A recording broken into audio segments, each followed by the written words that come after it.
Please like, subscribe, and be sure to click that bell button for regular and exciting indie film content and your chance to be the first to engage with the LiftOff Global Network of Film Festivals as we embark on launching the careers of the filmmakers of tomorrow. Hello everybody, and thank you for joining us. We are so excited to be joined today by a filmmaker who we have got a really good connection going with now, who screened with us most recently at London LiftOff Film Festival. We have got Paul James Houghton here, and a co-producer who's working on a very exciting project which we will dive into shortly, Ella Greenwood. Would you guys like to introduce yourselves, a little bit about you? Yeah, Starting ladies first. off, ladies first. I'm Ella Greenwood, and I'm the founder of Broken Flames Productions, which is a London-based production company, and I'm also a writer and director. Amazing. Yep. And I'm Paul James Houghton, and I'm the writer and director on one of the films that was featured in the Global LiftOff Network Film Festival, which was nice, From Under the Bridge, and also writer-director for Dream Motion Studios, which is collaborating on a number of projects right now, transatlantically now, between cool. Los Angeles and England. So Paul is being modest. From Under the Bridge, When Beliefs Became Trolls is actually a winner from our London Film Festival. So this will also be screening live with us at the end of the year in London. But I think first it would be nice just to talk a little bit about how you both got to where you are now. So if we start at the beginning, so to speak. Paul, could you tell us a little bit about, we've spoken about this in our focus groups that you joined in on, and I just think there's so many interesting things there that people can learn from. So could you tell us a little bit about how it all started? Yeah, so my journey is quite interesting because I sold a screenplay in 2006 to a well-known studio, and at that very same time, I met somebody and got into a relationship, which then delayed my journey by almost 13 years. I was in management and design and ended up retiring out of that career as a vice president of design at a fairly famous automotive company. But I had to wait after selling that script because I couldn't commit and move out to Los Angeles. I was in Michigan at the time. I couldn't move out to Los Angeles based on what I did make. It was a fair amount of money, but after taxes and everything, it came down considerably. Yeah. But I was ready to go then, but then I got delayed by over 10 years, right? So, but fortunately, I was then able to commit to it, which is really my dream and passion, has been writing and filmmaking the whole time. Was able to commit to that in 2019, and then started writing for, again, a global, well-known studio. I think people are going to hear that phrase. I know. It's going to keep saying that same thing.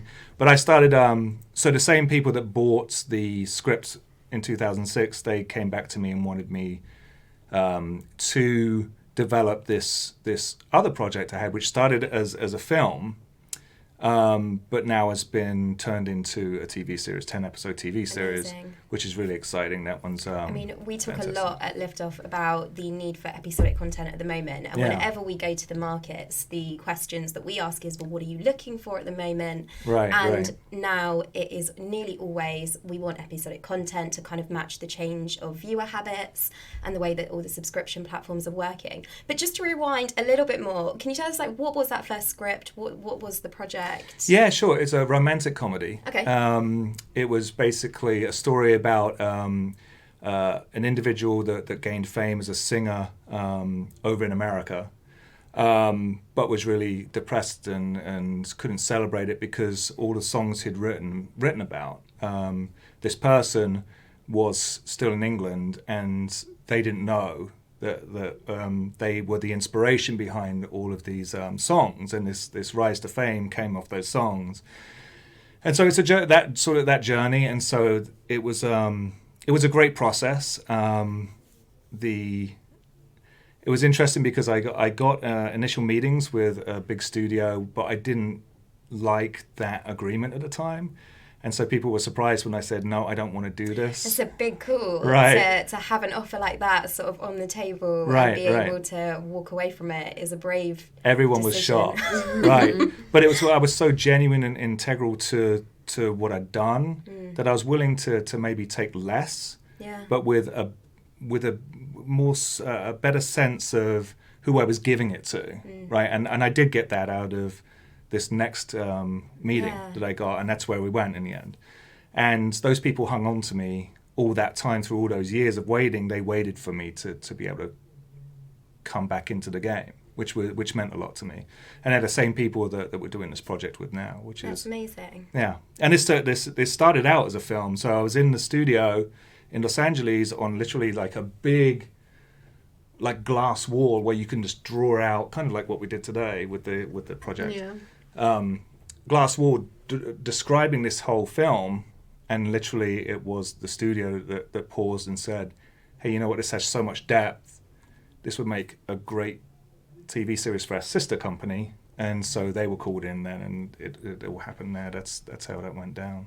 Amazing. Yeah. Okay, we'll talk about this more in a second. But Ella, could you tell us a little bit about sort of how you've arrived to owning your own production company? What was your journey? Yeah, so I started out as an actor and I acted from a young age, and I got an agent when I was about 13. Oh, wow. Okay. And I got that agent just by emailing all the agencies in London, and just like I was just hammering them, yeah, emails, picking honestly, up the phones. my mum took my headshots in our garden because I just wanted to be involved in the industry. Like, I loved films, and your mum was supportive, obviously. Yeah, I mean, she didn't. My family aren't in the industry, so they didn't really know. That's why I was the one emailing in. But I wanted to be involved in films. I loved them, so I started out that way and was with my agent for a while. Got a lot of auditions, but kept getting rejected, and worked on a few smaller projects. And then when I turned 18, I decided that I just wanted to have a bit more control, and I wanted to tell my own stories and write things that were important to me, and focus my time on that. So that's when I created my company, and we did my first short film, Faulty Roots, which we crowdfunded for. Amazing. And then, just Are you went able to from tell there. us what was the target on the crowdfunder for that first short? No, you don't have to say. I don't have to actually say. know. I think it was about 8K. Okay. I think, God, yeah, I don't actually know. I'm pretty sure it was 8. So crowdfunding as well, because we talk a lot about crowdfunding at LiftOff. It's a great way of getting funds if you are able to sort of become your own marketer and sort of push your own project. So we do talk about it a lot. How did you find it? Good experience? Because also I know, Paul, you've got good experiences with crowdfunding as well. Yeah, I mean, we did half and half. We had some angel investors, which we really appreciate. Obviously, I mean, we don't just have to say that. We genuinely appreciate that support is major. So we did a 50-50 split and raised $12,000 from Under the Bridge through crowdfunding activity, and kind of one of those people that engaged through that process is somebody that we both connected with on different films, and which actually brings Ella and I together, which is fantastic. So not only was it a great experience from raising funds, but the connectivity as well. Well, that's such an important part of it. Yeah, definitely. Yeah, it brought some network activity. Yeah, I think one thing that we try and say at LiftOff a lot is that in a lot of people's minds, crowdfunding is going to your friends and family and saying, please, could you send a bit? But it really shouldn't be. That's not what it's about. It's about going beyond your own network and trying to find new audience for your film, as well as money. You're finding eyeballs that are then going to watch the project when it comes out. Yeah, totally. Yeah. And I have to say, I don't think it mind being mentioned, because Lucas Ferreira, it was the individual, and we weren't expecting that right away. We didn't know what to expect because I'd never done it before, and I just knew that this would definitely help the film become what it should be. Yeah. And I didn't know what to expect, and then all of a sudden you had these people that were not connected to us, that were looking for opportunities to projects that they feel passionate about. Exactly. I mean, Lucas is a great example. He's incredible, and he is someone who is passionate about supporting creatives and helping indie film. So, crowdfunding is a way to find those people that do really want to support your project and sort of the creative side of it too. Especially if you have a good message. I think you'll find if you've got doing a true story or something that has meaning or wants to help people or is inspiring, then I think you'll probably get more engagement. That helps, but I think people are looking for interesting stories and creative, stories to be part of as well. And Ella, your production company focuses on mental health. Is that something that you definitely plan to continue? Is that sort of like a key part of the company's ethos? Yeah, no, definitely. We'd always be wanting to be working on projects to do with mental health. Amazing. And always have that as a part of it. Yeah. And also just, it's important to have other projects, but also to represent mental health well in them. They don't have to be solely on mental illness, but just getting that representation right. I mean, everyone has to take care of their mental health, and everyone struggles with their mental health at some point. So yeah, of course. Yeah, well said. But it's like and I agree. Like it's From Under the Bridge as well was because I was very passionate about, you know, Tina Meyer was the mother of Megan Meyer, their story, and it felt very connected to that and this whole. For people who maybe haven't watched the short, do you want to just briefly summarise what that true story was that the short's based on? Oh yeah, sure. So it's primarily based on the story of Megan Meyer, who was cyberbullied and to a point severely cyberbullied and bullied, where it pushed her across a certain line. She took her own life, and also in addition to that, a number of true stories about people being bullied as well. There's sort of like certain elements in there, but it's centered around that story. Mm-hmm. And we were fortunate to be engaged with Megan's mother, Tina Meyer. We've become definitely quite close. And she came out to LA and visited us and saw the film actually at a physical screening in LA, where it won the Grand Jury Award. I think we talked about that before. Yeah, amazing. So again, similar sort of thing, based around a true story, wanting to talk about bullying and how devastating it can be, especially the trickle-down effect of abuse. So we believe that bullies are often victims of abuse themselves, and it's this waterfall effect. The victim becomes the perpetrator. Right, like unleashing their pent-up angers and so on, and we show that in the film. We also show that you also have an opportunity sometimes to step in and stop these things from happening, and we show there's a couple of subtle shots there where people have a chance to go in and stop this bullying, and they don't. Right, so there's passers-by in the park. There's a bar patron. They choose not to step in, and that could stop these escalations. But yeah, so there's lots going on in it, which is good for the story. But yeah, that's the essence of From Under the Bridge. Yeah.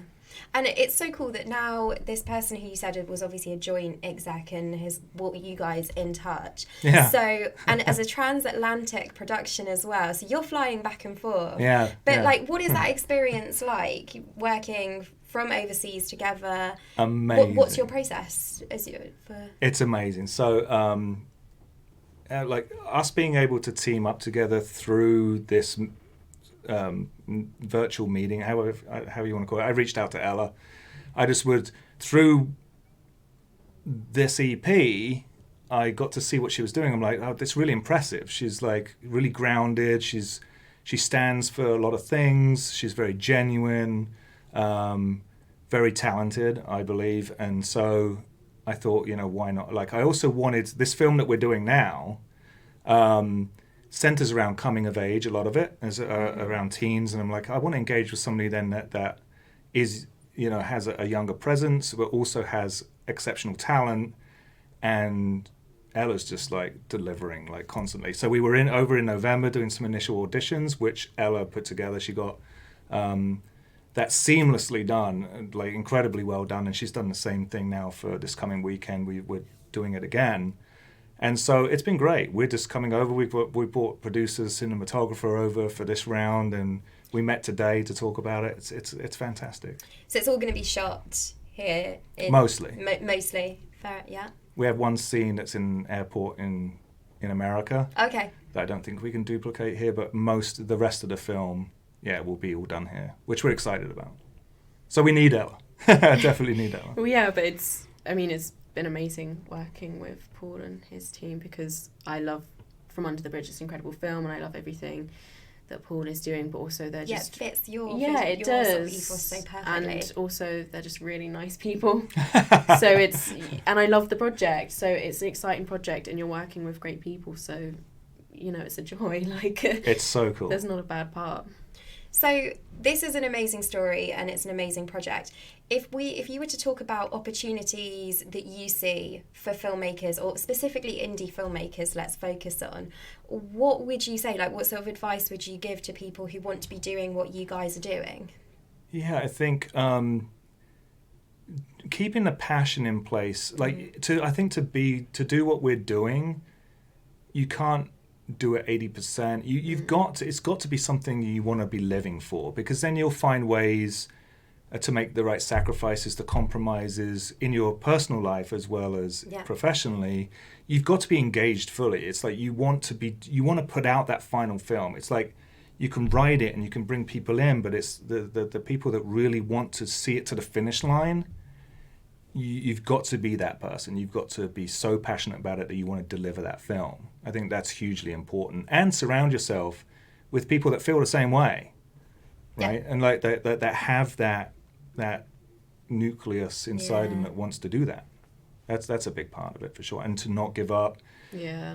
You know, it's a tough industry, and it's so full of so many roadblocks and walls, and you've just got to keep believing in yourself if you do have the talent and you do have the drive that you can put something out there and deliver it. I mean, you can make films very simply, with just your iPhone these days, and just increasingly accessible. Right. And just learn, and then constantly educating yourself as well. One of the things, I didn't know much about lighting, for example, and so I wanted to know how to make my film better by lighting it better. So I went and educated myself on that.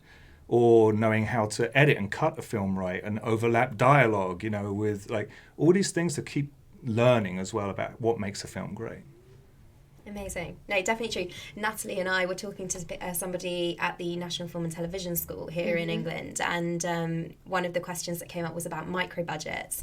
And I think that was his main pearl of wisdom. He was like, it has to be the film that keeps you up at night, because that's how you're going to get it done. Because it's not going to be easy, but if you know it's going to be worth it, then you're going to do it. And I guess you've got a get up and go attitude as well, starting your own company. So similar advice, but if there was anything else that you would say sort of for making opportunities in the industry? Yeah, Paul said it perfectly. I absolutely agree with everything you said. But it is just having confidence in yourself and knowing that you're going to be able to do what you want to do, and to keep pushing for that, and also to be able to do things yourself, but then to not be afraid to reach out to other people and to have them be involved in your project and work together. It's having confidence in yourself, but then also confidence in the right people too, and not being afraid to reach out. Nice. Okay, slightly flipping that question then. If you could go back and start your career again, kind of knowing what you know now and the position you're in now, what would you have done differently? So if someone else is sort of starting out, right. is there something you would have done differently? I'm strangely great. I mean, it's there's a conflict here, because I certainly wish that I was passionate about performing arts and writing in school, and it's funny because we were just talking about, I've got some old footage of me and Oliver from high school, right? Which I've been playing with and putting out there for fun and so on. As much as I would have loved to have began there, I really believe that my career in design as a leader, as leading cross-functional departments, made me really comfortable first day on set. I was like, because there were all these different disciplines coming together to produce one vision, and that's very similar, right? Yeah, sure. And so it's like coming up through that environment, becoming a director and then a vice president, and having a team of people doing different disciplines within the design world, operationally, I felt not nervous at all first day on set. I felt very comfortable, and that was also identified by people that were there, that had been in the industry for a long time. We were observing this, and I got that feedback, which was nice. So I don't know. Yes, of course, I'd love to have engaged with that a lot earlier, but I'm not disappointed in the path that I've taken. Yeah, no, for sure. Ella, if we've got so many independent filmmakers who are working on different projects, different scripts, what would you say is a way of like engaging with your company? If so, you mentioned that you sort of put calls out on Instagram. Yeah, I mean, we always accept emails too. We always accept showreels sent in and scripts, and with Lucas, the amazing producer, we did a film fund with him as well, so we got scripts in that way, and we're always hoping to do more opportunities and things like that. So just to get in touch with us, like we'll be okay, one last question then. So from that producer hat on, one thing that we always love asking people is, what in your opinion is the right way to sort of package a project or pitch to somebody like you? What do you like seeing in either a showreel or the way someone sends you a script over? Is there any like rules of thumb, or it just sort of depends, I guess? I mean, it's difficult. I think. Do you like being sent the script straight away, or do you prefer someone to sort of come to you with a log line, a short synopsis? I like getting a pitch deck first because it takes time to read a script, and I like to know what it's about and why they're writing it, and you know what they want from the project and why they want it to be made. So I'd always say to send a pitch deck first to see if there's any interest, because if not, there's no point of us really reading the script. Yeah, no, that's completely fair and makes sense, and it's an answer that we hear quite a lot actually. Like, it is. Nail your pitch deck. It is. It's funny though, because we didn't do that. We just like we verbalized everything, but I think we got it right away on this new project, that it was like something that was really exciting and we definitely wanted to do together. Yeah. There are different circumstances sometimes. But it's funny, I laugh because I would say the same thing, exactly the same thing, but it's just I laugh because that didn't happen here, which is good, which is all good. Amazing. Well, thank you so much for like taking the time to like share your experiences with us. We always say it's invaluable for people to learn from and share. And you're in the Network Hub as well, if people do have like further questions or comments. Sure. Ella, maybe we can add you to the Network Hub if you wouldn't mind, so you can be in there. It's all about like networking, communicating, collaborating. So thank you so much for like sharing your pearls of wisdom. No, thanks for inviting us. And like as I've said before, I think it's a great organisation and do so much for filmmakers as well. So to come in here today and be able to talk is also it's exciting for me as well. So thanks for the invitation. I know we always love bringing people here to Pinewood because it is an inspiring place. It totally is. Yeah, absolutely. Yeah. Thanks so much. Well, thank you so much.